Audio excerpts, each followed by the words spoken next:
warahmatullahi wabarakatuh. Salam sejahtera untuk kita semua. Om Swastiastu, Namo Buddhaya, salam kebajikan dan salam damai penuh kasih dari hati yang tulus. Perkenalkan, nama saya Regi Asriani Nurkolbi. Hari ini kita bersama-sama akan memaparkan etiket keperawatan di kamar operasi.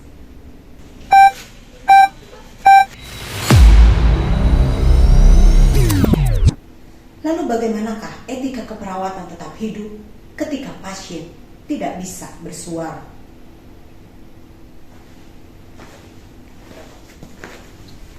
Perawat kamar operasi memiliki waktu yang sempit untuk berkomunikasi dengan pasien.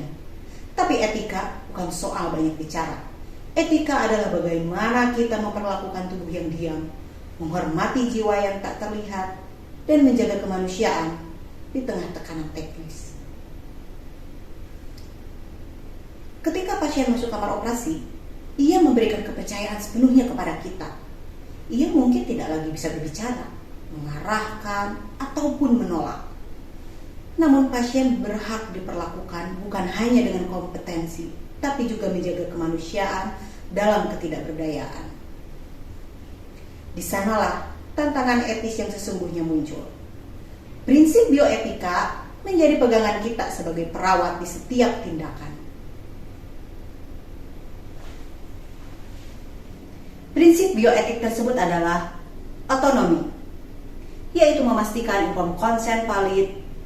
Perawat harus memverifikasi bahwa pasien telah diberi penjelasan lengkap oleh dokter dan menandatangani persetujuan dalam keadaan sadar tanpa paksaan dan memahami prosedurnya, bukan hanya mengejar tanda tangan.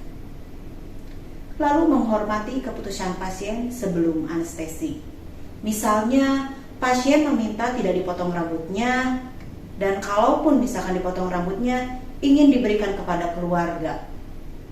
Perawat wajib mencatat dan mengkomunikasikan hal ini ke seluruh tim. Yang kedua, ada beneficent, yaitu menyiapkan lingkungan operasi secara optimal, seperti suhu ruangan yang nyaman, alat siap pakai steril, dan juga memberi dukungan emosional singkat sebelum anestesi, seperti mengidentifikasi pasien, lalu menanyakan keluhan pasien, meski hanya 30 detik ataupun 30 menit, tapi itu bermakna untuk pasien. Yang ketiga ada non-maleficent. Contohnya seperti mencegah cedera posisi, memberikan bantalan pada siku, tumit, ataupun mata.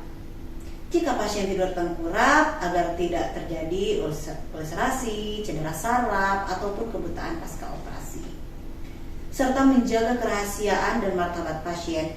Tutupi area tubuh pasien yang memang tidak dilakukan operasi. Seperti contohnya, pasien dilakukan operasi di daerah mamae, maka area perut serta area kaki haruslah ditutup. Meskipun pasien tidak berbicara, tapi kita harus tahu bahwa hak pasien dan martabat pasien harus dijaga.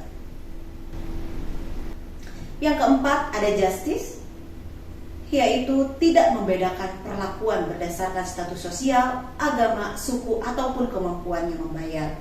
Pasien apapun ketika dilakukan operasi, tetap kita harus memberikan standar keamanan dan perhatian yang sama.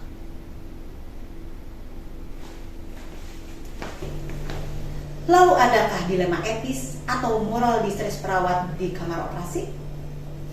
Saya akan berikan satu contoh kasus. Ketika perawat melakukan identifikasi pasien di PO, pasien yang akan menjalani operasi pengangkatan tumor ovarium sempat berkata kepada perawat, "Nurse, semoga operasinya lancar ya. Setelah ini saya akan fokus kembali program hamil anak kedua." Namun, ketika operasi berjalan tanpa diduga, di luar diagnosis awal, ternyata tumor sudah menginvasi uterus. Yang jika diangkat sebagian, maka beresiko merusak struktur uterus. Dengan waktu yang terus bergulir, diskusi dengan tim, maka tindakan terbaik adalah dengan melakukan histerektomi total, yang artinya rahim pasien akan diangkat. Karena pasien dalam kondisi anestesi umum, sehingga ia tidak dapat memutuskan keputusan tersebut, ia tak bisa bersuara. Maka dokter memanggil suaminya ke ruang untuk inform konsen mengenai tindakan tambahan. Kebaikan dan kerugian dengan jelas dipaparkan oleh dokter. Di satu sisi, perawat tahu bahwa pasien sudah berencana memiliki anak kedua. Disinilah konflik bioetika muncul, yaitu beneficent menuntut tindakan yang menyelamatkan nyawa, tapi otonomi menuntut penghormatan atas keputusan dan impian pasien. Tantangan etis kepada keluarga pasien juga menjadi dilema. Lalu, apakah tim telah menjelaskan bahwa ini bukan hanya operasi, tapi kehilangan identitas reproduksi pasien? Bagaimana perawat memastikan suara pasien tetap hadir meski ia tak bisa berbicara? Meski tidak bisa mengubah keputusan bedah, perawat bisa melakukan satu, menguatkan proses inform konsen yang bermakna. Hal ini membantu suami merenung lebih dalam untuk mengambil keputusan, bukan hanya sekedar menyetujui karena tekanan situasi. Yang kedua, menjadi pengingat nilai pasien kepada tim. Perawat boleh mengutarakan percakapannya ketika di pre-op bahwa pasien ingin memiliki anak kedua. Yang ketiga, mendokumentasikan dengan utuh.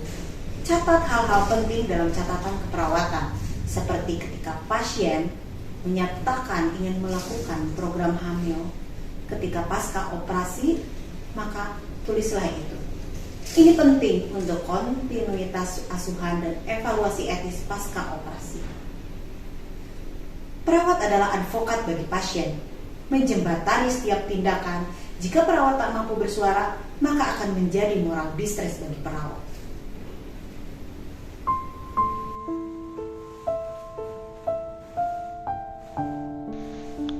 Aku tahu betapa besar arti rahim bagi pasien, tapi kenapa aku hanya bisa berdiri di samping meja operasi, melihat tubuhnya kehilangan bagian yang sangat berarti, tanpa bisa bertanya, apakah ini benar-benar keputusan yang ia inginkan jika ia sadar? Sebagai perawat kamar operasi, mungkin tidak punya waktu untuk berbincang panjang dengan pasien. Tapi setiap tindakan teknis adalah ekspresi etika.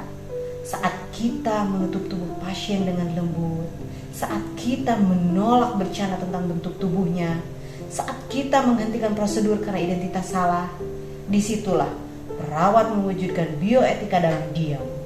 Dan dalam diamnya kamar operasi, etika bukan soal benar atau salah, tapi soal siapa yang berani menjadi suara bagi yang tak bisa bicara.